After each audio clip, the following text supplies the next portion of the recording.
Welcome back, ladies and gentlemen, to the grand finals, the finals of the finals, the most important match that would name us the champion of this entire tournament. But before we continue on, Aki, let us first, of course, introduce what is a peso. What is this all about? What are we all here?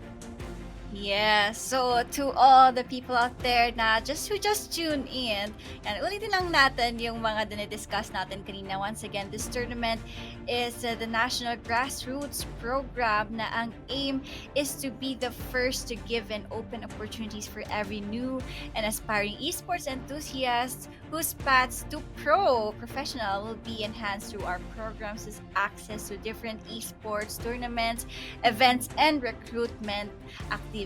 And also, this tournament is organized by Philippine Esports Organization or PESO. And they are the National Sports Association para sa esports dito sa Pilipinas. And one of their goals is palakihin at pasiglahin ng esports industry dito sa Pilipinas. And also, they are a non-stock, non-profit organization at binubuo yan ng mga esports industry na may mga big names like Tier 1, Riot Concepts, Mineski Global, TNC, Brand Esports, at marami pang iba. So, let's all support Peso at ang kanilang mga adhikain. At for more information, just visit the www.esports.com.ph or ang kanilang Facebook page ng Philippine Esports Organization. Itong Facebook page kung saan tayo nag-live ngayon. Yes, exactly. And I've seen a lot in the comment section. We're like, wow, ang galing ng mga players natin dito. Ang lupit naman nila. They are so good. And if you want to be as good as them, then you have to play smart. And the way to play smart is to also get smart, And that is, of course, our sponsor of the day, Smart 5G. Experience the power of Smart 5G in over 4,900 sites nationwide. Switch now to experience the difference. Visit smart.com.ph/MNP to learn more. And now, Aki, now is the important part. It's the grand finals, the most important match in this tournament. And it's gonna be, between these two teams, Stormmaker versus Burger Friends. What do you think so far, coming out from all the best of ones before coming to, the semifinals? They've been through a lot of things to get here. And do you have any opinions on what you think on what these two teams can bring to us sa grand finals natin? For the grand final, Stormmaker versus Borgar Friends, napanood natin yung games nila for the first two series natin on that semifinals. And I would say na Stormmaker, para sa akin, I think sila yung mas disciplined. They always scream or practice every day as an organization that really aims to be on a higher tier tournament ng Dota, 'di ba? Stormmaker Esports. So they're an actual organization. While Burger Friends, I would say na they can really surprise us all. And yun nga, looks like na siguro lagi lang din sila nagkakalaro and stuff, sumasali ng mga mini tournaments or and everything. Ayan, yung isa kasi dito na player na nabanggit ko kanina is one of my friends. So kaya nasasabi ko talaga na group of friends lang sila na they just join for fun and stuff. Kaya para sa akin siguro mas discipline talaga. Like, you alam nila yung kung ano yung dadalhin nila for today's game, and yun yung masasabi ko sa Stormmakers. Pero Borgar Friends, yun nga, na-surprise sila tayo with their performance on the last series. And it's an unorthodox picks, the heroes that we don't see every day sa mga tournaments, sa mga napapanood natin ng mga major in the pro scene. So, and ang maganda pa dun is napapagana nila yung mga ganong lineup, diba? So they have something up on their sleeves today. Yeah, it's basically what we're gonna see here is the power of friendship versus the power of an actual organization who is trying to make it out, the breakout in the boards, the pro scene. What is stronger, friendship or an actual team, And I can't really wait to see on what they have to offer in this grand finals, because we have noticed, Burger Friends, like they were very how do I say, dominating in their best of two. And in best of three, right? Yeah. The 2-0. I mean, also from the side of Stormmaker, they were also able to 2-0, their opposing team. But we will see. Is it possible that we'll see a one-sided match, or are in terms of what we've seen today, evenly matched to one another based on their playstyles na nakita natin? I think evenly lang, lalo na si Ame, no? He is one of the players that we have to look out for Burger Friends, na feeling ko kaya niyang sumabay sa excuse me, sa Stormmaker Esports. And yun nga, yun ang ina-expect ko, hindi ito magiging one-sided na match. It is gonna take it maybe into game number 3. Do you think we're gonna finally be seeing a game 3 here? Is it a possibility? Yeah. You know? There's a possibility na 3 games to na although may chance na 2-0, but hindi naman sa nagdadata ko again for Burger Friends, pero I just clearly see na merong mas clear plan ang Stormmaker kasi for Burger Friends, alam natin kung anong capability ng team nila, pero with the last game meron pa rin silang mga kailangan i-polish hindi perfect yung mga laro nila, kahit dominating nakikita natin na meron pa rin silang mga misplays and stuff, mga hindi magandang decision in the game. So, yeah, yun. Pero, yeah, prove me wrong, Burger Friends. Prove me wrong. Huwag kayo mag-alala. I believe in you guys, Burger Friends. I love friendship. I love, banding up together and just playing and seeing where it goes. So, I believe in you. We'll see. If you guys can create an upset in the eyes of Aki, like, who knew? Like, this is their potential, and from a group of friends, becoming an actual team is a possibility here. Na madidiscover nyo na, we're actually pretty strong and we can actually compete in other tournaments as well. So, this might be the start of something new for Burger Friends if they do well. But not until we can see if they have what it takes to defeat, the teams here. Based on the playstyle, they kind of have like a similar playstyle where they all have a clear strategy on what to do and to dominate their lanes, right? Kailangan nila ma-dominate nila ang lanes nila. And I think overall, we always have to look towards the offlaner on how well the offlaner is playing, because Stormmaker's offlaner really makes a statement throughout the entire game. It may not be like a super flashy offlaner, but he just has the right amount of star factor to really give out the best of his team. Meanwhile, I would say Ame in the mid laner for Burger Friends, he also has a star factor. Like, ang galing niya mag-play around, and magugulat na lang tayo on his capabilities to show and to step up into that plate na kailangan ng Burger Friends. And so far, we have yet to see Burger Friends really have a difficult game yet. Maybe game number 1, even if they were like ahead of 30,000 gold, right? But hindi pa rin nakikita natin yun. And they're all doing this to win it out for the 5,000 pesos prize pool. Yes, I do agree with you.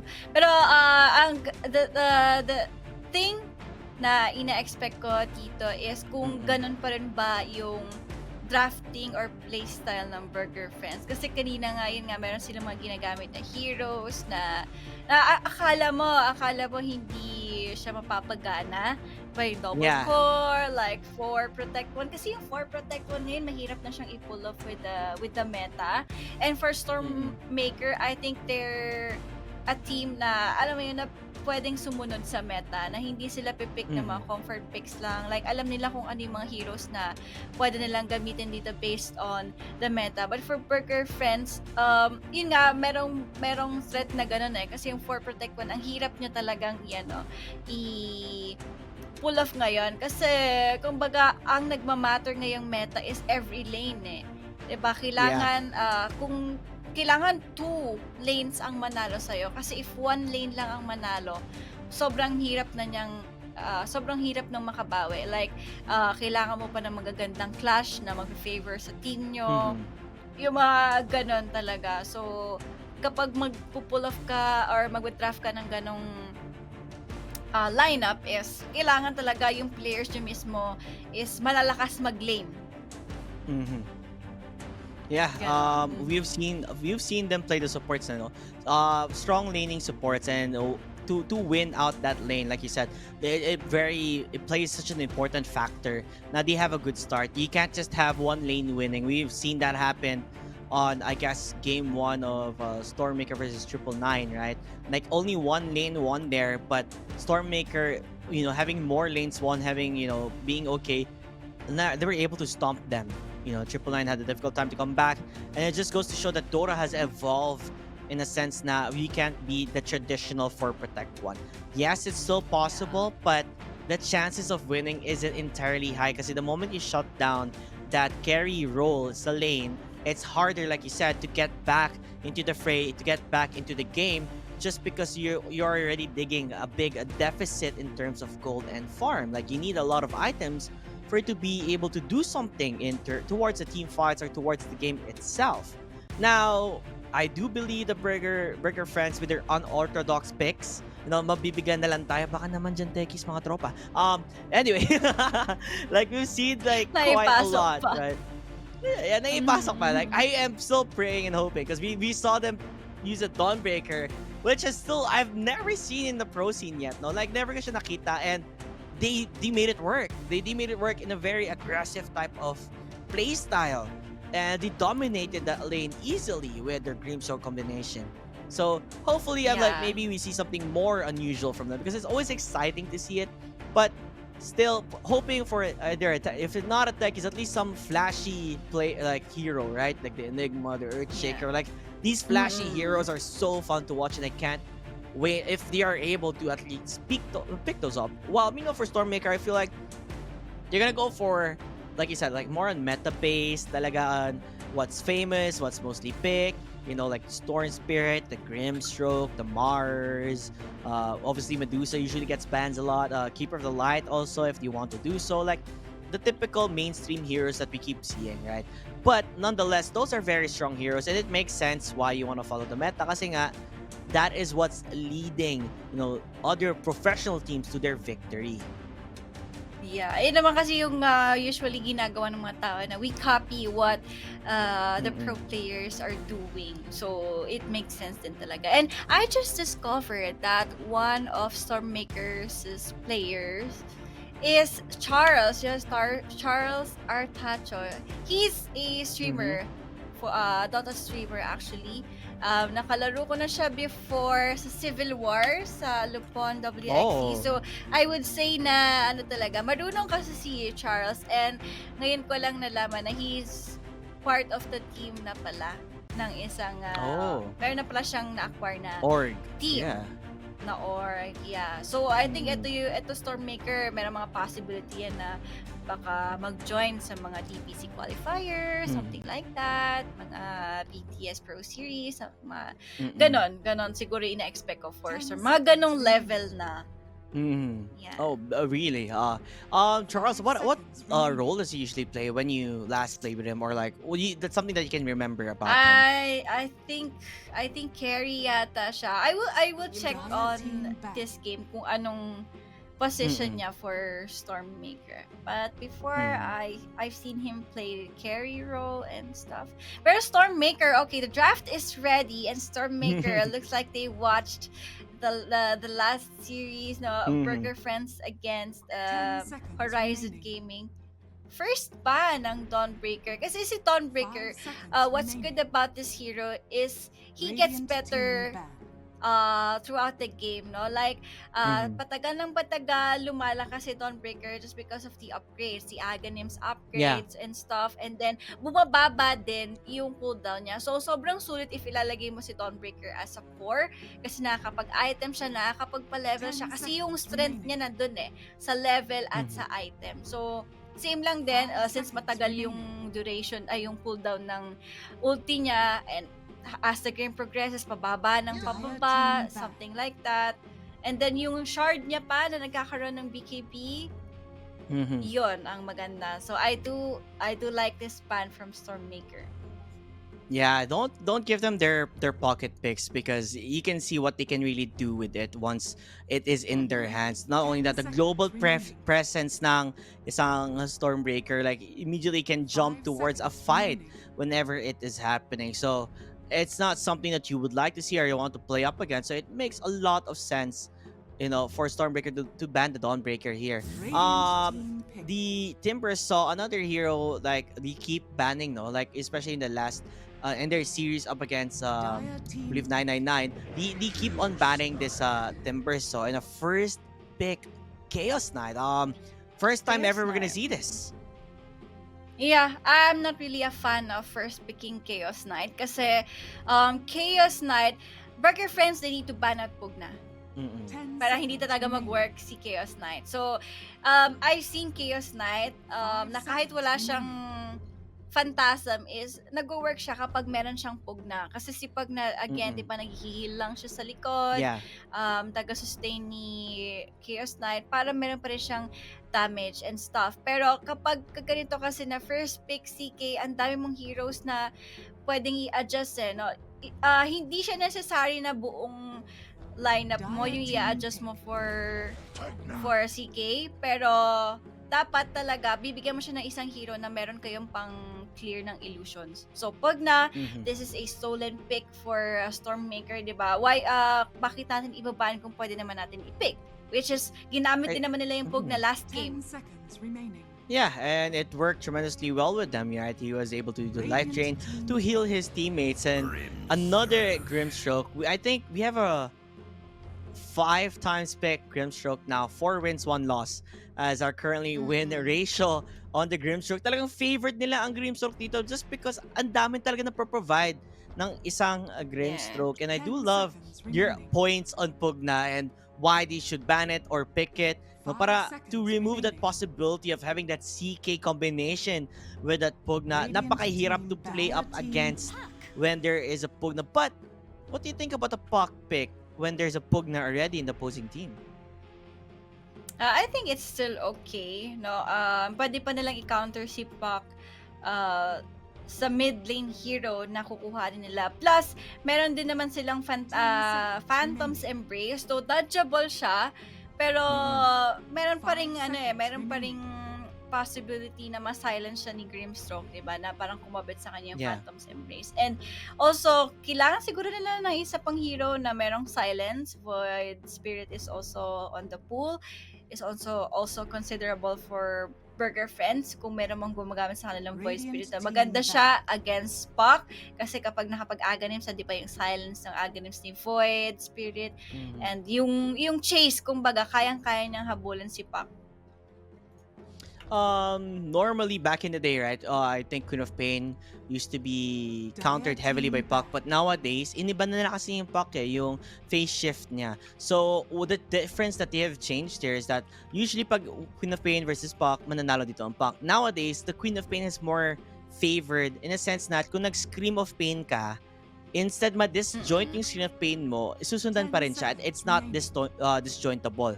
So, if they do get a Queen of Pain here, it would be good just because may damage sila, magical damage, AoE Sonic, yung Scream niya, Sonic Wave niya, it works tremendously well. And not only that, the shard of the Queen of Pain, yung silence na sinasabi mo. Kasi pag inano mo ang Void Spirit, medyo mahirap mag-farm ng aghanims So, the shard on the Queen of Pain, when you blink in, not only will it do damage, but it will silence the heroes as well. So, that is something to think about. And here we go again with a ban, Zaki. Pag nakita mo talaga yung Grimstroke, automatic bans na ang Doom, automatic bans na yung Beastmaster, like combos that work tremendously well with a Grimstroke. Night Stalker din na naban din nila. Yeah, and maganda siyang pick against, together with, sayang na ban nila yung Night Stalker. Pero kasi, wala mapipick, pwede din mapick ng Stormmaker. Yeah, they're afraid kasi that silence nga to be able to jump in the backlines. Malalambot naman tong heroes na to, yung supports nila. I'm guessing support nga ang Pugna, like super lambot lang nila. And wow, a Centaur being picked because they're confident na alam nila CK is gonna be the carry, obviously. Like, I've never seen a CK support. It's like very unlikely. Before ginagawa yan, I can remember parang si Teams yata ang gumawa ng CK support. Parang kay Teams ko yata siya napanood. Pero ngayon hindi na siya gumagana just because of the mana pool ni CK. Maliit yung mana pool niya, and then mataas na din yung mana cost ng mga skills niya. So, hindi na ganun ka-ideal na CK support. And I think carry na talaga to. Yeah, it has to be the carry here. They go for the snap fire and undying. Oh, this is the first time I'm gonna be seeing undying. And like you said, like these type of heroes, like you need to have someone to focus down. You know, the tombstone, same like with the Pugna, yung ano ba tawag doon, yung wand niya. I can't remember the name. You know, like you have to really stop those as much as possible, right? And I guess Lina is a good solution to that because each time you cast, they changed her ano nga pala yung third skill niya, right? It's about how many people you hit on your skill. So that will increase your attack speed. Yung units bale. So I think gumagana ba sa zombies yung unit? Considered as no. siya? 10 seconds. Oh, no. Hindi siya gagana sa zombie. But it's good when you're up against a CK, right? Kasi ang daming units niyan eh. So it is gonna work out. Yeah. So I do agree with you. Sayang kasi yung Stormmaker na ano din nila eh, na pick na din nila yung Snapfire dito, which is good against an Undying then talaga. Plus, Undying is also good against the Centaur or Runner. That is true. Mananakawan mo siya ng strength hero eh. Obviously, they're still banning out the Monkey King, you know, just to make sure like it's still a possibility na magka-CK offlane. I think I've seen this back in the day where Secret, when Ice was playing the offlane, he would always go CK offlane. And just because the life steal nga talaga with the third skill, yung crit niya, it works tremendously well and it's on cooldown based. So sobrang dali doon dati. Now, we don't really see it as much, but it could be a flex pick naman on their end if they choose to do that, no? Pwede pa rin sila mag-CK offlane. Okay, Tide Hunter will be banned dito. Sabagay, offlane na lang din yung kulang for Stormmaker. I'm looking at hindi kasi pwedeng Enigma. Parang mahirap. Pero ito yung pinakita nila sa atin ng first series, no, nung semifinals, Nature's Prophet. And tingin mo ba carry pa rin to or offlane? I think it could be a carry. Like possible na maging carry siya and just offlane CK. It's so hard to tell kasi sobrang flex pick sila dito eh. So I can't really put a number into it on what this NP is gonna be. He could be an offlane as well for all I know. While Borgar friends, Now select your heroes. Life Sealer. Okay lang din. Like meron naman din siyang hero na sasakyan kumbaga eh. You can just invest dun sa Centaur, pero they need a lot of investments to do para magawa nila to kasi kailangan pa ng Vanguard, Link Dagger ni CK para siya na yung magta-tank up ng mga damage ng ng Stormmaker. And then ultimate level 6 is very essential for their draft, no? Pwede lang siguro sa Pugna, gumagana naman siya kahit hindi pa siya level 6. Pero for the Grimstroke, diba, parang mas okay kung lalaban sila na meron ng Soulbind, meron ng Infest, meron ng Stampede, and Laguna. So, I just wanna say na Borgar friends, parang same lang sila ng timing ng Stormmaker eh. Yun nga lang, ang kinagandahan lang ng Borgar friends is Lifestealer can, hindi siya ganun ka-farmer na carry. Hero. We have still yet to know, is it gonna be a carry or is it gonna be an offlane? I'm actually super excited to see kasi first pick, diba, CK, tapos bigla na lang sila maglalabas ng Nature's Prophet. So it makes you it makes you question nga talaga if it's gonna be a core or not. And judging how this one will go, it could be anyone's game. Laning phase-wise, that's the important. Yep, it is gonna be the offlane CK. Tama. Offlane nga ang CK natin. Flex pick nila yon. They were expecting them to think na carry ang CK, but all along, it was a setup for the Nature's Prophet to be picked. medyo mahirap to for Burger Friends just because medyo malalambot yung heroes nila eh. And yun lang naman yung reality, what do you call that? Yung hila ni Reality Rift. CK, 'di ba? Mm. Manlalambot talaga yung mga heroes ng Burger Friends dito. But the one thing na mag-excel sila is yung tower defense ng Burger Friends. Grimstroke and Pugna, the best heroes 30 para seconds mag-defend to ng battle. lanes. Hindi sila basta-basta mamamantay by defending their towers. Yeah, definitely. And it looks like it's gonna be an even trade here. No, they're not gonna go for any aggressive play to take the bounty rune.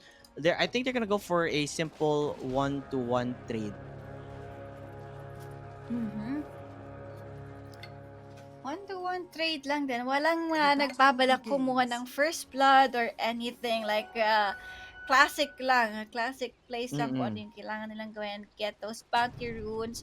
Um, okay. What do you think about ito sa Centaur against Nature's Prophet? Medyo, ano din to medyo mahirap na lane, Mm-hmm. I would say, para kay Centaur Warrunner. Though meron naman siyang decent amount of damage pagdating sa right click. Pero yung mga trains kasi, dito malakas yung isang Nature's Yeah. Prophet, yung deny.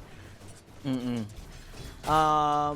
I guess when Centaur gets his Vanguard or when he gets his tank up, it's gonna be okay. Kakayanin niya na mag-lane dito. Pero for now, it's gonna be a bit more difficult kasi nga range nga yung kalaban niya, which is the NP, fast attack speed. So what they're gonna do is just continue harassing him, especially being a strength hero. You know, that's where Undying shines the most. Like you said kanina, nakakapagnakaw siya ng mga strength. Oo. Na kailangan lang muna sigurong tiisin. Oh, absolute! Grabe naman si Ame. Again, nagpapakitang gilas na naman dito sa mid lane, and absolute dito as a very low HP. So, needs to be careful at baka may mga outplays na maganap dito sa mid lane. Yeah, I think any of them can fall down here if Azul is able to find the opportunity to do so. Kasi face-to-face lang naman siya during the harass that is coming from them. Meanwhile, trading off lang sila dito ng damage one after another, as the Nature's Prophet is having a hard time. But at the end of the day, the first blood will be given to the Undying. I think he went for Soul Rip muna. Yeah, that's what he went for. Para mapatay agad yung Grimstroke. And in the mid, Ame, this could actually be a disaster. He's gonna go for a kill though! Oh my! Yeah, Ame! he's just baiting, or I think he's just waiting na mag-greedy si Puck, and then meron pa rin siyang like LSA. Na Dragon Slave na tinatabi, na sinasave up para if that happens, and then that's an instant kill for the Lina. Grabe naman yung mid lane. It's again Ame. Okay. And now in the bottom lane, they want their revenge. Vengeance is mine as they want to get the kill towards this Undying, but will it work out in their favor? Yes, it will. Meanwhile, tamang auto-attack lang dito. One more hit will make it work, pero the magic wand! It works in their favor! Grabe naman. Nabuhay dito ang Centaur! Borgar friends. Like, they're proving us na hindi sila basta-basta lang na group of friends that they're playing for fun para dito sa NGP. At the top lane, gandang rage just in time. Matatama yung stun ni CK. Yeah, I mean, it makes it easy to dodge it out. And they're at it again, Naki. They're looking for the kill. They're gonna get quite a lot of damage. He is gonna try and heal himself. One more hit. Yeah. Coming from Jet. This is good. Will secure that one. Yeah, this is good for Burger friends kasi if it keeps on happening, no, hindi na ma-afford ni Undying na bumili ng mas marami pang mangga eh. Na isa-save na lang niya yan for an actual item. Diba, bili na lang siya ng boots kaysa bili ng mangga. Kasi yung maraming mangga and maraming mana consumable, it works lang talaga sa start ng game eh. Exactly, and I guess this advantage is gonna help more onto the center. Right? You want the center to tank up, to beef up, get that Vanguard so that pag pwede na siya iwanan bali sa lane, right? Kasi nakapag-farm na siya ng Vanguard, the NP won't be able to also get that kill towards him. Yeah. Pero nagtitipi yata kanina yung stopper. Kinancel lang niya. Pero, okay. Top lane to, mababa yung kill potential ng Pugna and Lifestealer. At least naho-hold nila yung lane. Hindi sila ganun kalugi. Looks like parang even nga lang yung yung lane ng CK and Lifestealer eh.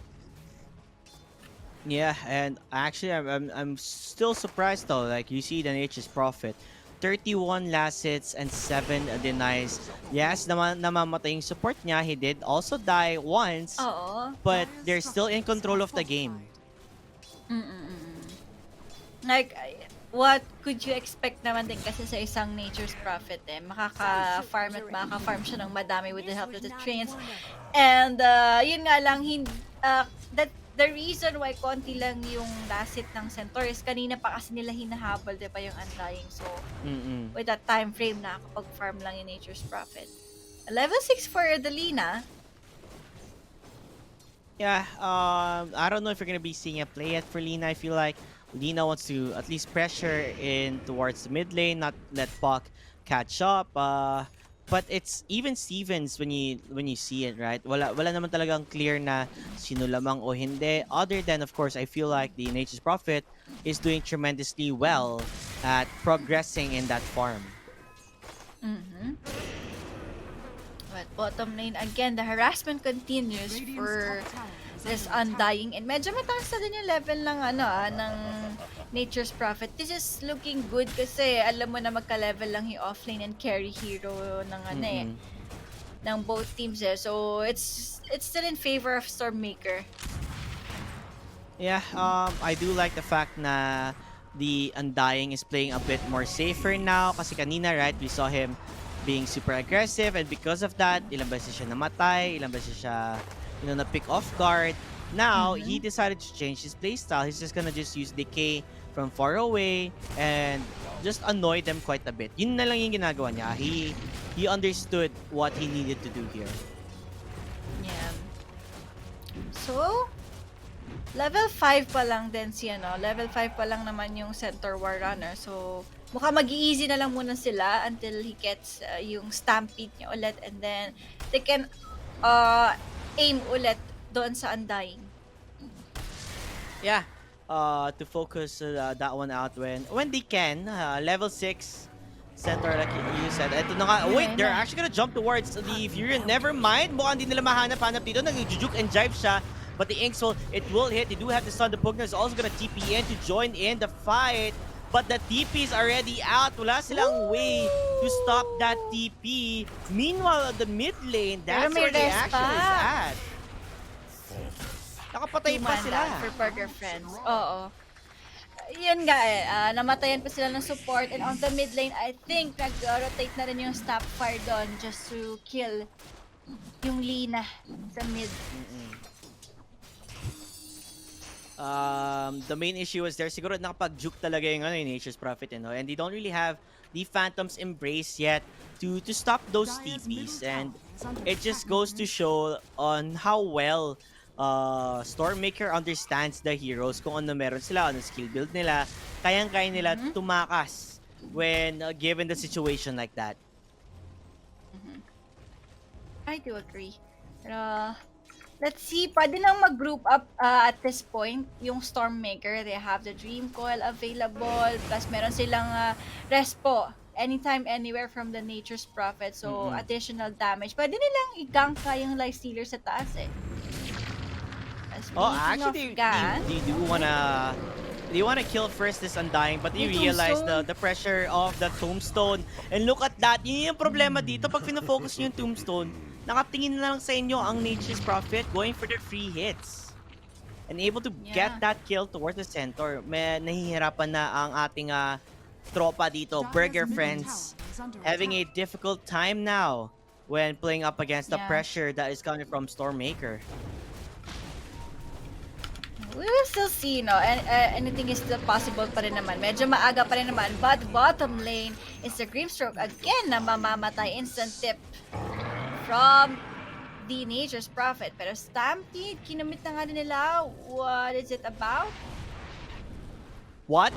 Nakapag-TP pa siya doon? Okay, it looks like Bottom lane, Centaur wanted to make a play with that Ginagaw pala si stampede, but he wasn't Centaur. strong enough. He wanted to get the kill. I am not entirely sure. I think Burger Friends are falling into the pressure that Stormmaker is giving. Yeah.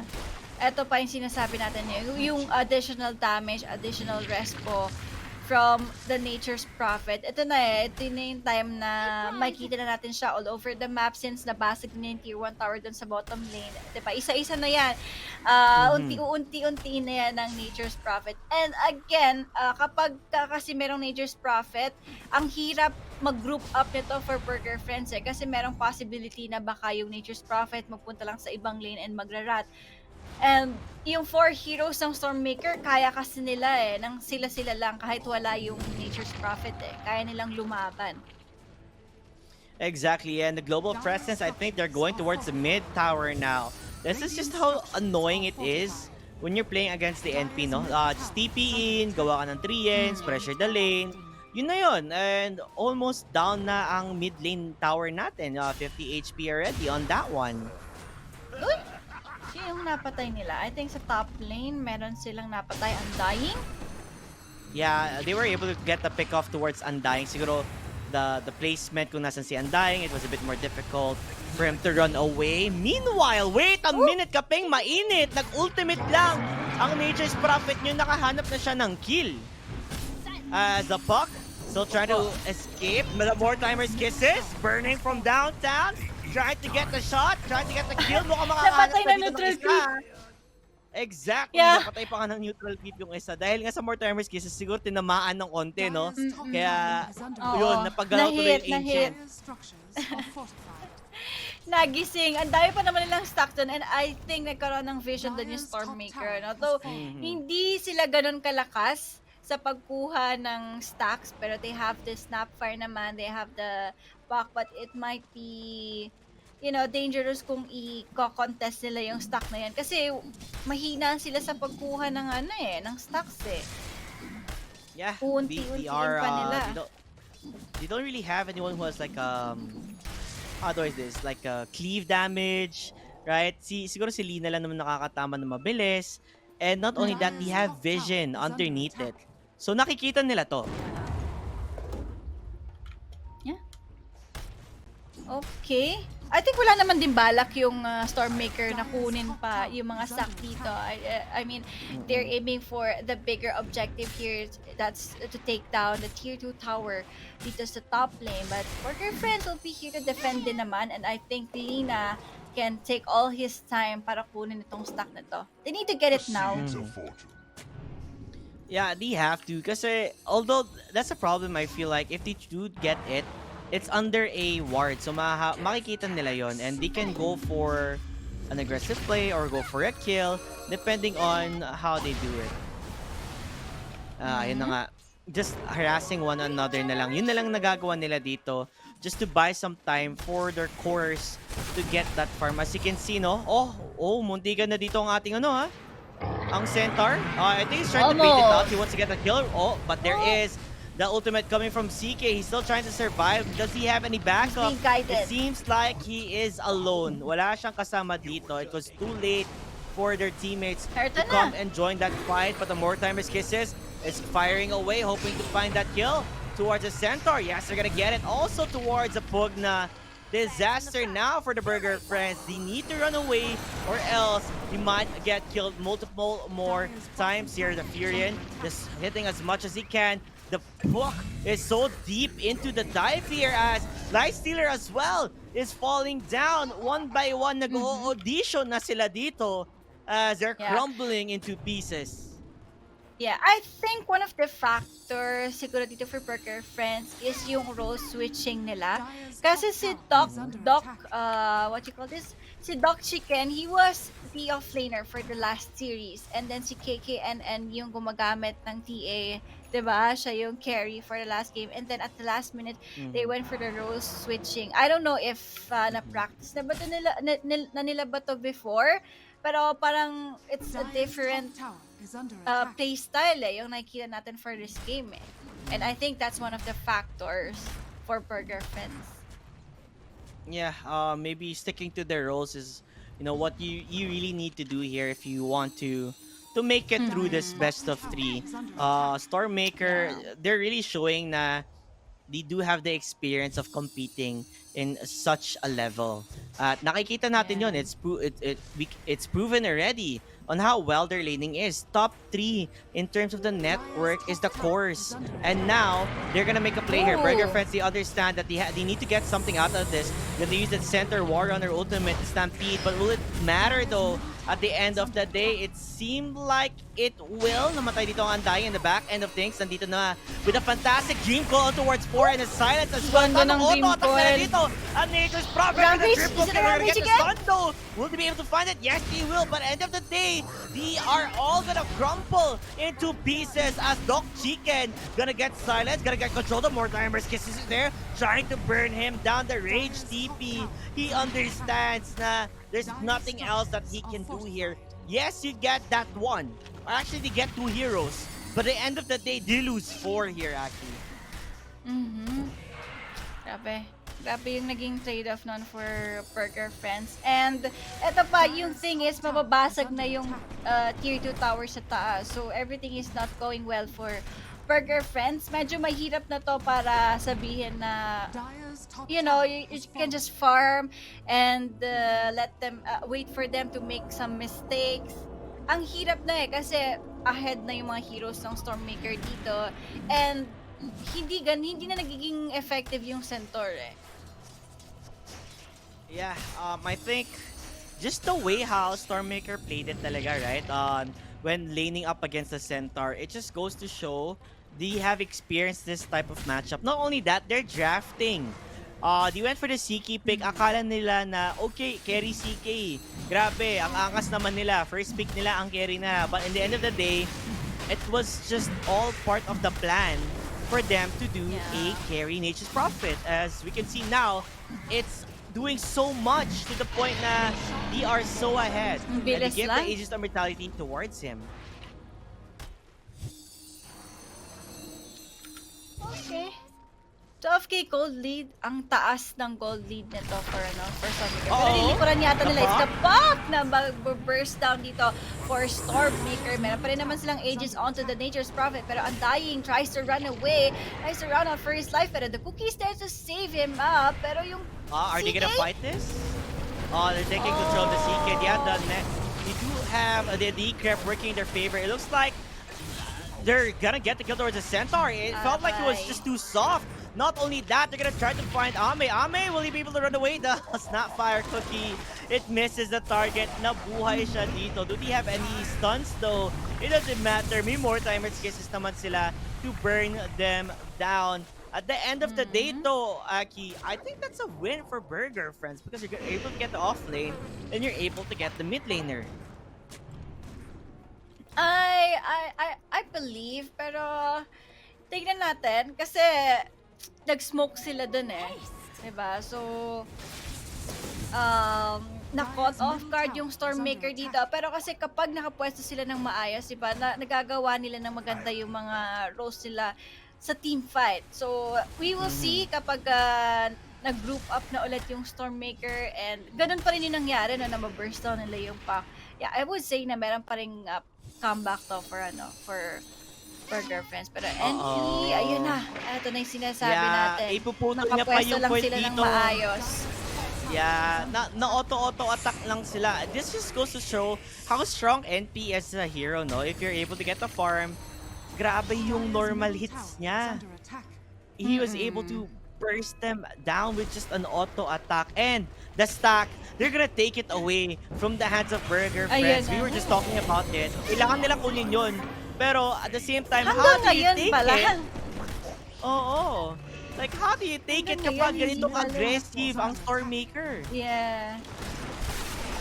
Aiming for the tier 2 tower and might be straight right to the tier 3 tower. While on the other side of the map, LS, nag-farm pa rin naman siya dito. Pero kita mo naman, pag na trying his best para ma-defend pa rin yung kanilang tier 3 tower. But they need to fight.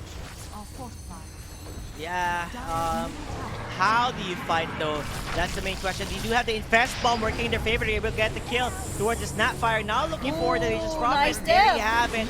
It is working out so far, pero they do have the Aegis of Immortality. He's gonna come back to knife with a Glipnir and a fantastic coil towards the, able to snap it out with a Reality Rift towards the center War Runner. Buyback immediately coming from the Pugna.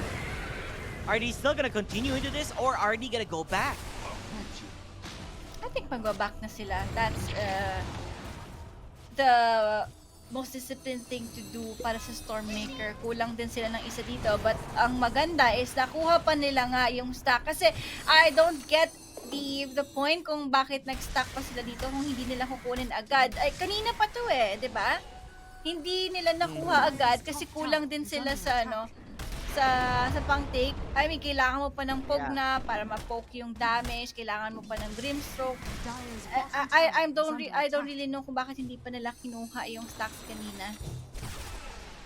Yeah, honestly, that just gave more farm to, I guess, the player is coming from Stormmaker. You can already tell 15k ang sa pangalan ng ating Nature's Prophet. Yaman. Like LS, half ng net worth niya. Yung net worth ng LS dito. But they're going for the smoke again. Okay, can they burst somebody? CK? That was a fantastic way of CK just hiding in the trees. And then they had the vision with that Observer Ward. Kaya nakapag-blink out na siya agad doon, out to danger. And I guess that is a failed smoke attempt. They wanted to make a play, and it didn't work in their favor. Napa-infest out na lang tuloy si Doc Chicken. Yeah, he really has to farm. And you can tell, si Furo, hindi naman talaga siya sasama sa teamfight. TP na lang siya. He doesn't really have to be there essentially to go for a fight, to go for a kill. And the opposing, Stormmaker, the following teammates as well, naka-smoke sila, finding that opportunity to just jump in and get those kills. Yeah. At ayan na, you were able to find the CK. Yeah, the Phantasm as well with the Dream Call. Fantastic. On towards the back end of things with the Silence as well as the Wartimers. Kiss is firing from downtown. A dieback, no more buyback, especially from the Pugna. Oh, this is looking rather scary as just doing amazing play style here from the Pug as they're finding also the kill towards the Lina. Si Ame, the star players, I would say, of Burger friends. Natunaw, napitas, nawala, napatay. Yeah. And I think nag-buyback si Pug na kanina. So, that's a buyback again. Pero Stampede dito, they're still trying na lumaban dito sa game natin. Although it might end anytime soon. There's the Cookie, the Chain Stun, the Chain Disable coming in from Stormmaker and Doc Chicken.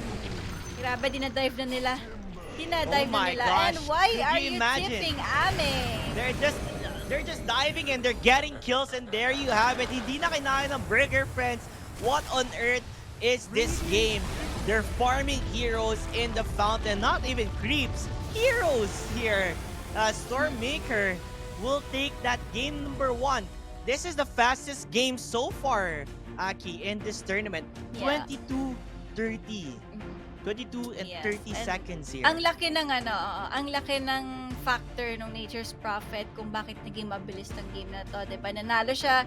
Hindi man totally nanalo, pero yun nga na point out mo yung last hits and denies, yung net worth ng Nature's Prophet, 'di ba? Mas mataas yung last hit and denies niya dun sa dun sa center war runner, and with that happen, nakaipon siya ng pang-item niya, and once nabasag na yung tier 1 tower, gala na siya ng gala around the map eh. So, ang laki ng role ng Nature's Prophet kung bakit naging mabilis ng game ito. And for Borgar friends, I think Nature's Prophet is one of the best heroes na ibanyo against Stormmaker. Yeah, they have to give the respect to Stormmaker. They have played an amazing Nature's Prophet, and as well as the drafting phase.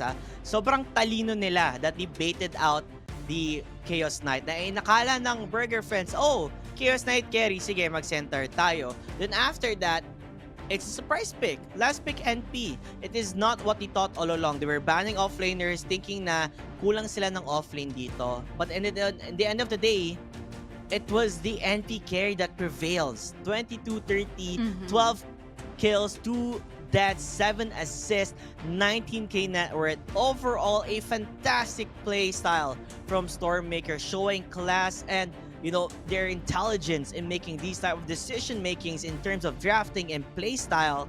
This is definitely a team to watch, but we're gonna be going back to the drawing board for the Burger friends, right? We need to think what went wrong, who do we ban, shall we respect the NP, or shall we continue playing our own game if we are given that opportunity. And we will see that, Aki, in the next game. But for now, we shall go for a short break before we enter game number 2, ladies and gentlemen.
Welcome back. Welcome back. This is gonna be game number 2 between Stormmaker and also Burger Friends. Aki, what just happened in game number 1? I could not believe, like, after seeing Burger Friends as a dominating team, parang it's a whole new world now. While we're seeing on how Stormmaker Oo. just dismantled them. I think naging factor din na nag-change sila ng roles. But overall, I think Stormmaker is a better team here. Again, they're an actual team, no? An actual organization na dedicated talaga para sumali sa mga tournaments ng Dota. Plus, parang sobrang bilis ng game na ang hirap na kasing habulin ng ganitong klase ng game lalo na meron pang Nature's Prophet on the enemy team, di ba? The way to counter a Nature's Prophet pick is magkaroon kayo ng heroes or draft na malakas mag-defend and malakas din sa high ground, di ba? Pero kasi with the lead na meron yung Stormmaker, parang kahit anong klaseng defend yung gawin nila, they have Pugna, they have Grimstroke, parang hindi na nagiging enough. So, if ever na magkaroon ulit ng Nature's Prophet, I think mas maganda kung meron yung Burger Friends na something like a Trend Protector, 'di ba? Heal lang ng ng mga towers para para mahirapan mag-push or mag-rat yung Nature's Prophet if mabigay man nila. But again, for Burger Friends, they need to know kung ano yung mga heroes na dapat nilang i-ban against Stormmakers. Yun nga yung what was that again? Yung ban ng Burger Friends kanina, Keeper of the Light, and I think itong Nature's Prophet is also banned. Yeah. Definitely don't let them get the Nature's Prophet again. We were expecting close games, but not a crushing defeat. You know, as something like this, the way they played the lane, I'm pretty sure they did their homework as an organization, right? You could imagine they already have like maybe a coach or someone to analyze things and all that. They're able to understand already, no, on how Burger Friends play here, to the point now their strengths and weaknesses were exposed in terms of the draft itself. A very fantastic play, you know, coming from Stormmakers as they are showing them that this might be it. Do or die na nga, di ba? Sa ating best of 3 dito. It's either you bring it to a game number 3 or it's gonna be a 2-0 in the side of Stormmaker. And of course, we would love to see Burger Friends to bounce back, you know, and show them na ano lang yun, this is just a stumble. We can still come back, we can still fight, we can still show everybody na we can play up against the upper dogs here. And that is what you want to show and want to prove. Yeah. And also, I would like to add, dun sa past games ng Burger Friends, nung second series natin for the semis, yung 2 supports nila or kahit yung position 4 nila doesn't even rotate dun sa mid kay Ame kasi they have that confidence and trust kay Ame na kaya niya mapanalo yung lane niya without the supports rotating for him. Pero Stormmaker, what they did is they revolve around Ame. Diba? Yung supports nila, yung Snapfire kanina, talagang nag-rotate siya sa mid and they successfully got the kill onto Ame. And after that, parang hindi na umalis yung position 4 dun sa mid tinuloy-tuloy na nila yung advantage nila na okay, napatay na natin yung Lina, let's kill him again para hindi na siya magkaroon ng space pa ulit para mag-farm. Plus, si Ame din, hindi niya nakuha yata yung stack na intended yata for him doon sa triangle camp kasi kung makuha niya yun, parang ang laking boost din nun sa network niya and sa XP as well. Yeah, definitely. And let's not forget the stacks. You were talking about, they have the vision onto the stacks and they should get it. And it was just there the entire time because they felt on how strong Stormmaker was. They continued playing the pressure to the point na they were being reactive in a sense na, okay, we have to do something. They forget to the point na they created ancient stacks. Ang daming stacks no na hindi nila nakuha. At naisayang pa yun at nabigay pa sa Nature's Prophet. Kaya lalong-lalo, humaman ang Nature's Prophet na ito. Just roaming around, finding kills, finding farm. That was not even meant for him at the first place. Yeah. For Stormmaker, I think they have to keep up with that kind of aggression towards Ame. Kasi we can't deny the fact na siya talaga yung dito siya talaga yung playmaker for Burger Friends. If they happen to successfully shut down Ame, parang mag-slow down yung ano nila, mag-slow down yung game. Kasi dun sa game sa last series, 'di ba? Hindi nga gano'n na-highlight si Ame eh. Like Yeah. manalo lang siya sa lane, okay na, and then all eyes on the TA na. Pero ngayon siguro kasi parang nag-iba lang din siguro yung playstyle, lalo na si Doc Chicken yung nag-carry, and then yung Yeah. gumagamit ng TA kanina went to the off lane. So Mm-mm. for me, balik na lang nila yung ganong roles if ever. Yeah, I don't think that's why in the professional scene, right? We don't really see much people or players switching their roles. You need to really stick with what you have and what you get. As I can hear again, the drafting stage seems like it has finally started here, and so far you were talking about, do we respect the NP to the point that we should ban it? And maybe they should, right? Kasi I feel like Stormmaker, their NP, they really know how to play around it. Alam nila kung ano kailangan nila, what space do they need, and how strong the NP can be once he's able to get that farm. Yeah, so ban na lang din talaga, pero looks like a keeper of the light pa rin ang priority. Oh wait, so I'm looking at the draft already, but I think you guys can see that anytime soon. No, for the game number 2. So yeah, for Borgar friends, I think back to what they're doing dun sa ano eh. Kasi yun yung nag-workout sa kanila for the last series, kaya nga sila nakarating ng grand finals, and then at the last minute mag-change sila ng role, diba? And the usual role switching na nangyayari sa mga pro scenes din is mid and carry yung kadalasang nagsiswitch, diba? Parang mahirap kasi yung transition ng from carry to off lane. So I do understand kung bakit naging mahirap din yung transition ng Borgar friends for this one. So tingnan natin if ganun yung gagawin nila for this game. Yeah, they're not being able to see the draft right now, but they did ban out the puck. Nahirapan nga sila sa puck coming from Stormmaker and how they were playing it and how mobile he is, no? Sobrang dulas niya, hindi nila mahabol.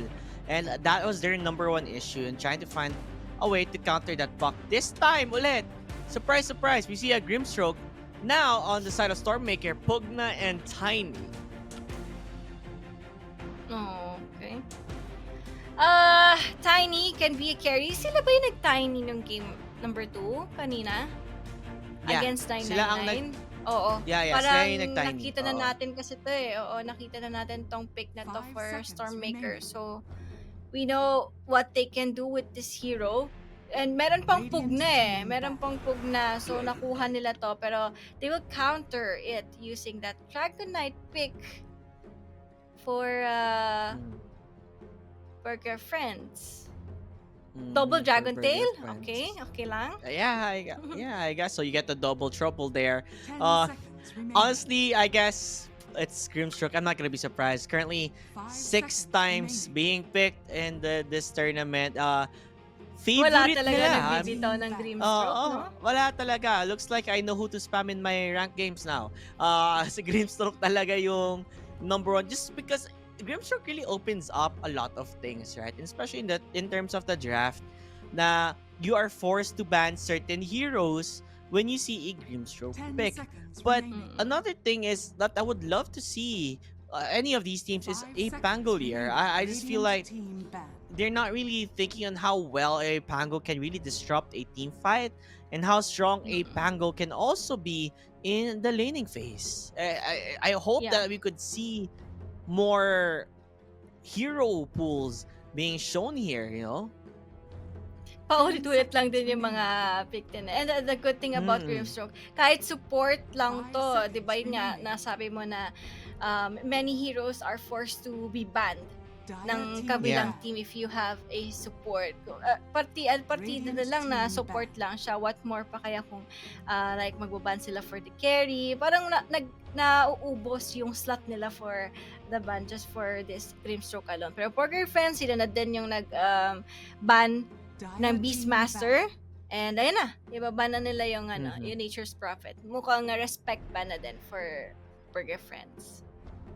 Yeah, you just have to. You can't let them just get their picks here. If you just let them get the Nature's Prophet, it's just gonna be so difficult to 10 win up seconds against. remaining. That's why it makes so much Complete. sense for them to do this. 5 Although now seconds that remaining. the Nature's Prophet is gone, we have seen Stormmaker use the Tiny as a mid laner, not as a carry hero, right? You've seen them play Tiny Dire mid. team So pick. until this very moment, it's still a flex pick. And this is what Stormmaker is good at, baiting out picks coming from the opposing team, not really giving them a clear picture kung ano ba ang talagang main squad lineup nila in terms of the hero pool here. 10 Mhm. seconds Maybe remaining. right now, I mean, you've seen Tiny position 4 as well, right? You can play 5 Tiny in seconds numerous roles and still be relevant in the meta.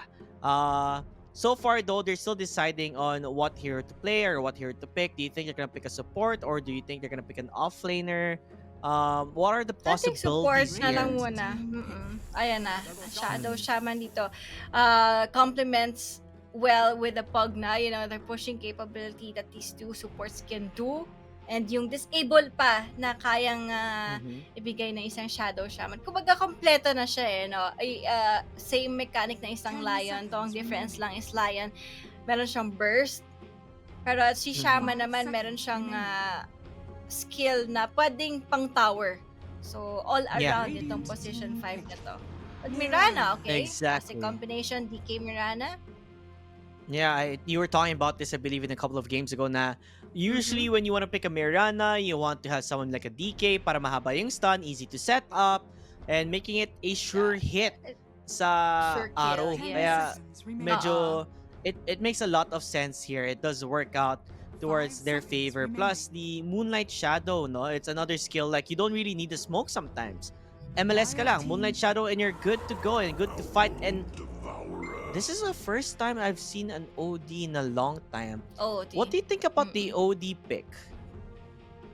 Okay lang since hindi naman siya totally na physical damage 10 dito na seconds kumbaga remaining. maapektuhan with the skills ni Pogna. Pero I'm worrying lang na 5 kapag seconds nakapag-dagger na tong Shadow Shaman or Mhm.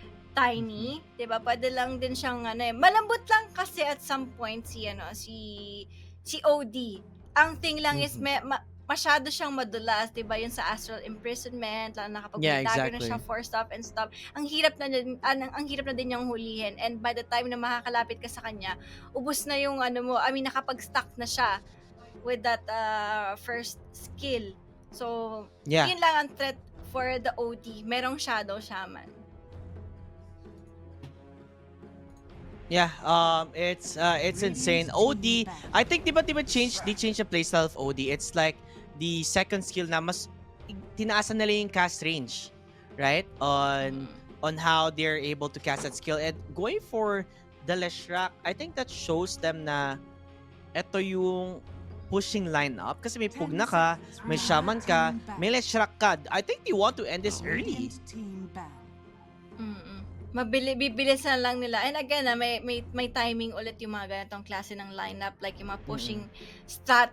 So, yung carry na pipili nila dito dapat is hindi farm dependent.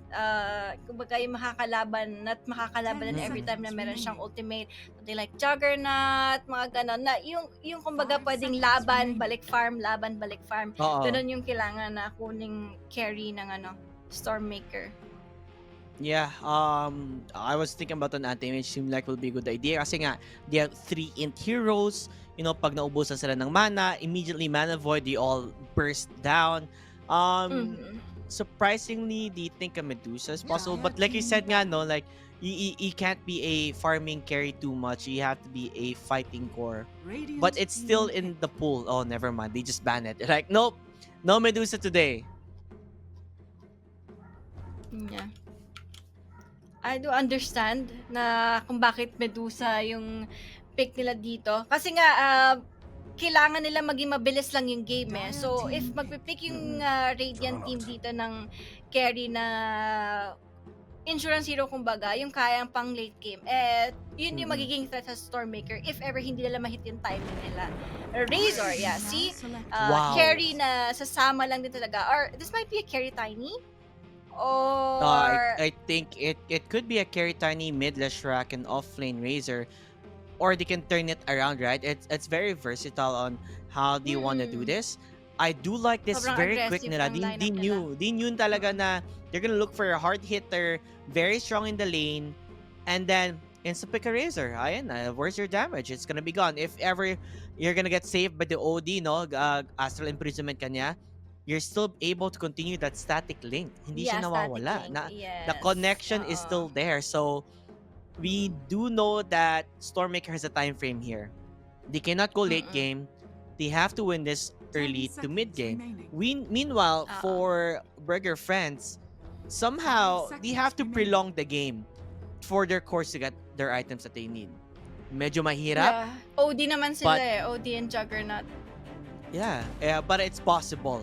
Kaya nila, they have the Grimstroke to clear the wave. They have the Dragonite to clear the wave. Mirana is also a great wave clearer. You know, they have what it takes. It's just more about the laning phase talaga dito. If they're gonna have a good laning phase or not. That will set the tempo of the game here. For you, Aki, who do you think, in terms of draft, you favor the most? I'll go with the Without Stormmaker. with the friends that. Oh, Stormmaker. Oo, I sa see. Stormmaker ako. Like, kasi the way they play, the heroes, parang alam nila kung ano yung clear plan ng draft nila. And for the Razor, di ba nabanggit ko kanina, isa siya sa mga favorite ko. I've been spamming Razor. So, sa Burger Friends, Oh. yung mga cores nila, wala silang pang-out na doon sa ano, Yeah. it's Juggernaut na merong Blade Fury, though pwede siyang makatakbo, pero yung movement speed na meron si Razor, kaya pa rin niyang habulin yung Juggernaut na umiikot diba? So, same pa rin, That is true. makukuhaan pa rin sila ng static link, same with the Dragon Knight, walang panakbo si Dragon Knight, and OD, diba, sabi mo kahit ma-astral imprisonment, masa-static link ka pa rin. So, any hero na ma-target ni Razor for the static link, makukuhaan niya ng damage. Yeah, most definitely. I do like there's a lot of wards and sentry being placed. Parang kabisado nila kung saan napapadpad yung wards. There is the Astral Imprisonment. Is there any setup? Wala. Oh, we didn't really talk much about this, but the Astral into the arrow. Another setup, okay? So they have multiple ways to go for kills 30 here for seconds to Burger battle. Friends. Okay. There's a group up here. Tingnan natin, mukhang balak nilang kumuha ng first blood and something. Kaso Shadow Shaman, kailangan niya mag-ingat dito medyo malalim could to be for set the up. Shaman. Oo nga, pwede nga ma-set up nila with the stun, but at the same time, it's gonna be a typical trade ata? Or parang may pagkalugi. No, okay, never mind. It's gonna be a 2 for 2 in terms of the bounty rune. Carry, Tiny, like we said. And, oh wait, yeah, and the off-lane Razor. I guess Razor came here just to make sure na kaya nila i-stop yung farm ng ng Juggernaut dito kasi it's a very annoying Yeah, thing to play. mas slow At down the lang top nila. lane, nakahanap pa ata sila ng kill dito. They have the Dragon Tail into the arrow. The decrep will be there to buy him some time. I do not think he have enough damage kasi Pug na nag-body Sacrifice na lang. block. But, oh, never mind. He took a few hits but he knew na they don't have what it takes to get that kill. Did I do that?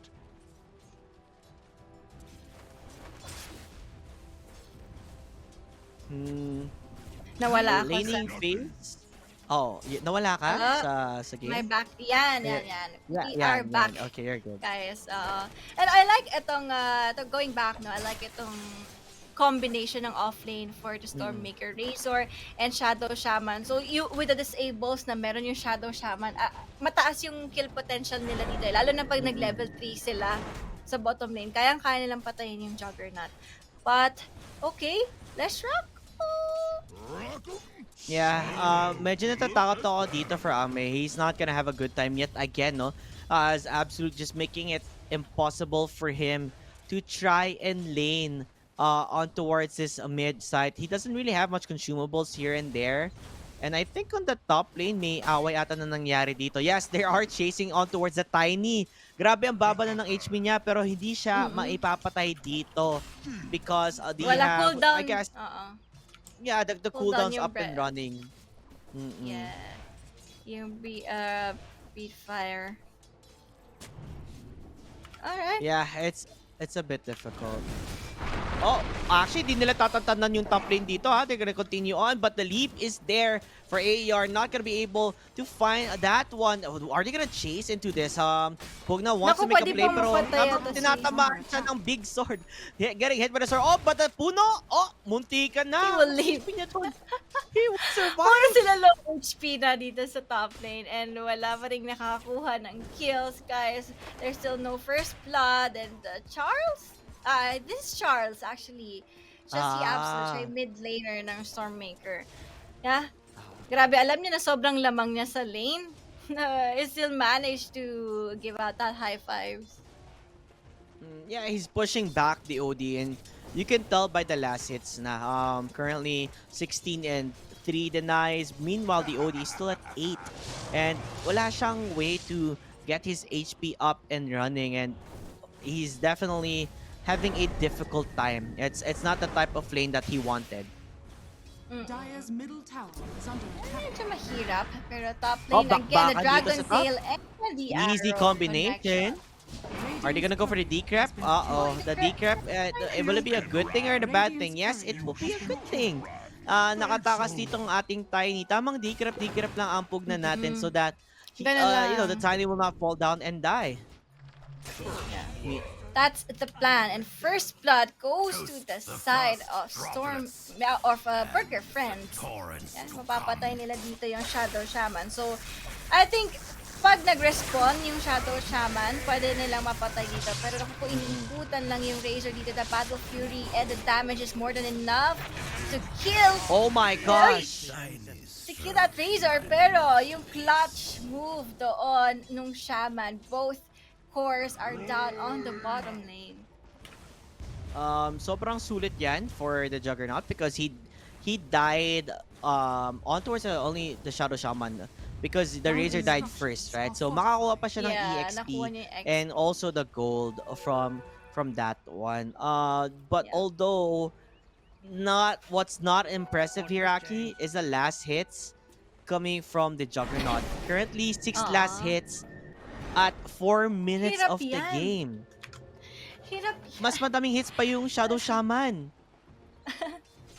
Parang siguro mga 2-3 wave na yata yung namimiss niya. Kung ganun lang kababa yung last hits niya, ni Juggernaut. Look who's there. Nasa likod lang si Shadow Shaman. Sinasakal niya na yun. Si OD bringing him to a split earth and the lightning. There you have it, a good rotation. Like it said, no, in terms of the way Borgar friends are playing now, they're just leaving Ame always in the mid lane, and Stormmaker is just rotating their position 4, and yun yung wala sa Borgar friends. Ay, medyo nauutaka nila dito yung Borgar friends. And again, no, nabanggit ko kanina to, JT, na they need to invest kay Ame. Na yung mga supports, kailangan nila mag-take ng time para i-gank si Ame just to slow down yung hero niya. Kasi the player itself is magaling na eh. Yeah, I think they were hoping for like a tiny mid or something, and there you have it, a static link. But they do have a way to get out of this thanks to the jog spin. But at the same time though, nasa ng damage mo? Static link lang yan. Nakukuha niya lahat ng inyong damage. And look at that, Jet trying to run away. Tamang pitik-pitik ng kuryente muna with the plasma field, getting that double kill. This is why Juggernaut could not lane up against a Razor, and I'm pretty sure you know this too, Aki. This is why how strong that hero is. Talo na merong Shadow Shaman, sobrang lakas ng lane na yan for Stormmaker. I think if this keeps on happening, if mag-respawn yung Juggernaut bumalik and maulit ulit, hindi na niya afford na mag-lane against ito. Look at the level gap, no? Level 4 pa lang yung Juggernaut, level 6 na si Abby, 6 dito, pero medyo malalim yata siya, but the Inksul is here. Pero may Hex nga lang dito, pero Blade Fury will be given out, pero kahit anong ikot mo dyan, he is still gonna go down. Pero etong Grimstroke, next in line ka na nga ba? And Yes, indeed. Makukuha pa rin nila yung kill doon sa bottom lane. Yeah, Wala this na, is not looking good. hindi na makakabalik si Juggernaut dito. Might as well Here? mag-jungle na lang din muna siya. Uh-oh. Magli-leap out siya, but I think he's gonna be found out here. He is able to create at least as much space as possible, and there are a lot of stacks for the Leshrac. Grabe maglaro dito ang Stormmaker. You can really tell they are synchronized as a squad. They know what they need to do to continue on pressuring the side of Burger Friends. Lamang na sila dito. I mean, hindi naman sa sobrang lamang na lamang, but 3K net worth and the Juggernaut still struggling. Not even level 6 yet. Ika nga, sabi mo nga, sobrang level advantage na dito ang ating Razor. Yeah. And with this na nangyayari ngayon na maaga siya makakapag-BKB, maaga makakapag-use, refresher, and dalawa yung pwede mong mahigupan pag ganun yung nangyari Dragon Knight and Juggernaut. Grabe. So mawawala na talaga ng damage yung Burger Friends dito. Pero grabe nga indeed ang nasabi lang ni JT dito. They have a good vision din on that part. May obs yung Stormmaker dito. So alam ni Abby na walang makaka-rest pa dun sa Grimstroke na yan. It's looking a bit hard for Burger Friends. They need to figure out what, to make a play, bale. Kasi kung papabayaan lang nila ang Stormmaker to continue finding these pickoffs, it's gonna look really bad. Oh, the arrow? Ooh, Montika na is able to dodge that one out. And looks like they want to push towards the mid lane, no? They do have the Serpent Wards na. And of course, the Diabolic Edict. There are numerous ways to make sure na makuha nila tong Torre na to. Yeah. Okay. Mid lane, pero yung Astral Imprisonment is there. The Meteor Hammer mo kakakancel nga. Nice with that Hex. Hex? Okay, nice Hex nga indeed. Yep. And instant cast lang din ng Serpent Wards dito sa may mid lane. Quick push lang, quick objectives lang. Yeah, exactly. And how do you stop that, no? We were talking about grabe mag-push yung mga heroes na to. You have the Serpent Wards, you have the Pugna Blast. How do you stop that? Because each time na tapos na yung cooldown, you're just gonna continue doing that. Continue abusing the fact na kaya nilang gawin to. Alright. Pero bumabagal talaga yung laro dito for Burger Friends, which kahit pa paano pwede pa naman kasi pwede mag-tease pogi lang yung Juggernaut, pero kasi ang lala nung nangyari sa kanya sa bottom lane hindi talaga siya nakalane so needs to farm more, and yung 4 heroes ng Burger Friends, they need to step up para dun sa Juggernaut. Need to get something, pick offs lang kumbaga. And ayun nga yung gagawin nila dito. Okay, kaya ba? Yeah. Medyo natatakot sila. I think they're trying to bait out this Leshrac. It looks like they are gonna get the bait here up and set with the Meteor Hammer. It looks like the damage would be enough. As finally, the pain on their very own backs. The Leshrac, they do die, but they commit 4 heroes for that. Meaning, free farm Razor, free farm Tiny. Radiant structures are fortified. Wala pa, hindi pa natin ramdam yung Razor. Ramdam na natin laning phase pa lang Pero the Tiny na kanina pa nagpa-farm, kanina pa nagsistay dito sa top lane. I think tagaan lang talaga siya. Nag-iipon lang siya dito ng items niya para one time, big time na lang yung yung pag-team fight ng Tiny. Yeah, and now that we see, look at that graph. That doesn't look good when you see that a graph like that na pabagsak. Although what I would say here is they do have the DK dagger. Constellation price nila dito kasi DK, si Doc Chicken, he's been doing so good in the off lane. Mano to mano siya with the Tiny's farm, although lamang nga si Tiny ng 300 gold dahil nga sa mga towers na nakuha ng Stormmaker, but he was able to evenly match it. Now with that Blink Dagger at hand, it's time for him to make a play here. You are dead. Dead. So, Yep, but it's gonna be... nahuli nga sila dito. Oh, Dragon no! Tail with arrow misses! Grabe! Oh, no. That was supposed to be an easy kill coming for the side of Burger Friends, pero nakatakas pa dito. Not only that, it's time to get the objective, which is Roshan. Yeah. And less shock, diba, isa yan sa mga good carrier for the side of Stormmaker ng Aegis. Pwede lang siyang maging kumbaga aggressive. Pwede siya yung pumbronta ng pumbronta. Meron pa silang second chance dito. They still have room for errors para sa Stormmaker dito. And by the time na siguro pa expire na tong Aegis, pwede na sila mag-group up together with the You Tiny. can run. You That should is most run. definitely true. As you can tell, no Burger Friends still trying to make something out of this Blink Dagger. Sadly, wala silang mahanap targets because Stormmaker is playing this very smart. They're not letting them find any kills or anything of the sorts. Meanwhile, mukhang gusto ata lumaban dito ang Stormmaker sa top lane. Yeah. The def yata nila yung tier 1 tower nila. Oh, makaka-TP? No, the Yule Scepter is there. They're gonna able to stop the DK TP. They're gonna also have the DK Amplify. Look at that magical damage! You would expect DK would be tanky, pero grabe with these 3 heroes, they're able to burst him down easily. Yeah. Ang bilis lang din talaga. And the good thing dito for Stormmaker is marami silang nagagawa out of that Aegis pickup nila. 'Di ba? Hindi nila pinapang-farm yung Aegis. Ginagamit nila pang team fight, pang push, and everything. Yeah, in a very aggressive way because that, like we talked about during the drafting phase, that you need to really put the pressure early to mid game for Stormmaker because these types of heroes, they're more on the push strat lineup. Just let Tiny do his thing. Once he's ready to join, tsaka na siya lalaban. As you can tell, Stormmaker, they're looking for a kill here on towards Ame, but Ame is able to run away. Makakapag-hex ba sila dito? The slow will be there. Thanks to the plasma field. Oh, ayun na nga, na-shackle pa nga dito. The double stun! It actually hits a Juggernaut ulit! Ba't siya pa bumalik? Siguro gusto niyang mag-cast ng Omni Knight, but I think the last minute he realized na apat pala yung mag-share sa Omni Slash ko.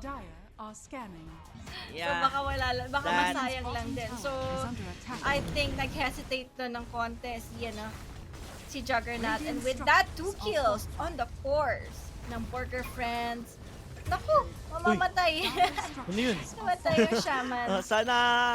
Sana okay lang ang shaman natin dito. Mukhang nagpanic siya ng onte. Sabi niya, ano nangyari sa akin? Although may sentry pa sila dito just to see. Oh, no, they don't even have any detection on towards where the DK is. We are gonna see the Ashel imprisonment with the ultimate coming from the OD. Is it enough? The answer is, it is not. The Omni Slash also not hitting the favorable target that they're looking for. They want to kill the Razor. Instead, they're just gonna get the supports. At the same time, hindi takot ang Leshrac dito. Andiyan na yung Mano Tiny. to mano. The raid boss. 1v5 Tiny. Ito na nga.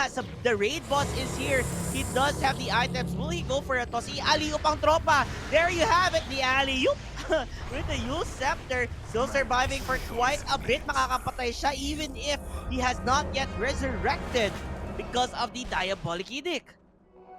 Nako, si Dog Shaman? mahuhuli pa. Yep, they're Shaman with the Hex and the Shackle. Enough for them to find those kills. They wanted the Razor, they wanted the big name hero, pero hindi nila mahahanap yun. Thank you so much.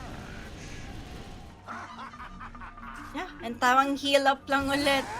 Full health na ulit yung Razor dito. Statically, is it available? Yes, pero hindi na nila ginaw yung Juggernaut dito sa may top lane. Pero yung kanina pa nila binabasag tong bottom lane.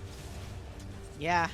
Hindi pa rin nila They are nababasag. trying their best. Now I'm pretty sure they're gonna get it with full confidence.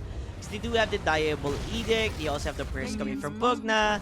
More or less, they are gonna get it. I feel like the plan here for Stormmaker is just to continue getting those tier 2 towers, no?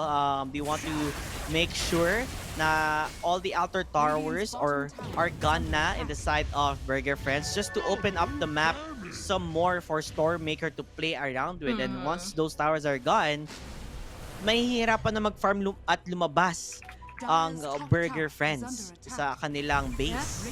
And ito na, 5-man commitment from Stormmaker. Tier 2 tower. This is second to the last tower. Outer tower ng Burger Friends. And Naka-DD. going straight up to the tier 3. Merong Moonshard si Tiny dito. And Yeah, with a double Blink damage. Dagger. Oo, grabe ang bilis, Yeah, no? that was Tumaas, very questionable. They really tried to do something out of this. Look at that. The Razor with the BKB. Tamang kuha na lang. Static Link as he's able to take all the damage from the Dragon Knight. And look how fast those towers melt with that Moon Shard. Grabe, napakabilis nila. To take those objectives. 17 minutes in the game pa lang to, ha? At nakakahanap sila ng madaming kills. Meanwhile, the Pugna just continue to give the Heal life lang. towards the Tamang heal Razor. lang sa likod. And it's working out in their favor. DK, post down, hinakis niya ang tropa niya dito. Is that the right play? It seems so. They're gonna use the damage OD, sana. pero it doesn't really matter at the end of the day kasi lahat sila napipitas dito. Up against Stormmaker. Under attack. The Hex? buti Quick lang na Hex Hex. play. Huwag mo Pwede sabihin sa pa akin, dito mamatay yung makakataka last sila shot. lahat. Oh no, they're coming back in. He dove in too deep. As Tiny says, hello, welcome to my world. As the tier 3 towers are next up for the taking. GG. GG has been called, and this is again the fastest game. Game number 2. It only 18 took 18 minutes for Burger Friends to crumble. And like you said, Aki, no? It is what Stormmaker is. They are a how do I say this? All-out well squad. Organized. And it's yeah, organized. You know, the chemistry is there, prepared. You know their strategies. Overall, outplayed, outsmarted, and won it all in how do I say this? In a crushing fashion, if I say so myself. I was not expecting to see a very quick game Quick 1, lang. game 2. Mhm. Yeah, it was super quick. 22 minutes and then now 18 minutes. This 18. team is someone that you really have to look out for, Aki. Yeah. Malay natin, di ba, itong mga itong mga players na to, we will see them join the TPC qualifiers, di ba? Yan yung mga possible na pwedeng salihan ng ng Stormmaker since nakita natin na na talaga they can be an official team para sa Dota 2, and that's one of the objectives ng NGP, di ba? Maging stepping stone na mga players na ganito, di ba? NGP wants to be the first to give an open opportunities for every new and aspiring esports enthusiast. And that's it. That's the grand finals. Stormmaker Esports will take home 5,000 pesos para dito sa tournament na to. Yeah, exactly. Congratulations to Stormmaker. They were just the better team at the end of the day. And just seeing them play inspires a lot of players. You know, if they can do it, I can do it too. And this is the platform to do so, provided by Peso. It's unbelievable to be part of this as well. Of course, kudos to Burger Friends here. They played their heart out. You know, they were just a team that said, "Uy, sali tayo. Tignan natin ano makukuha natin dito." You were able to go until the grand finals, which is fairly impressive, ha? Kasi best of ones lang ang mga laro during the early stages of the rounds here. Coming into the semifinals, showing them they're a very impressive team, and then going to the grand finals, although they fell short up against the juggernaut that is Stormmaker. But nonetheless, congratulations for them also to qualify until the grand finals. And that is it for us. Aki, do you want to say anything to everybody watching right now?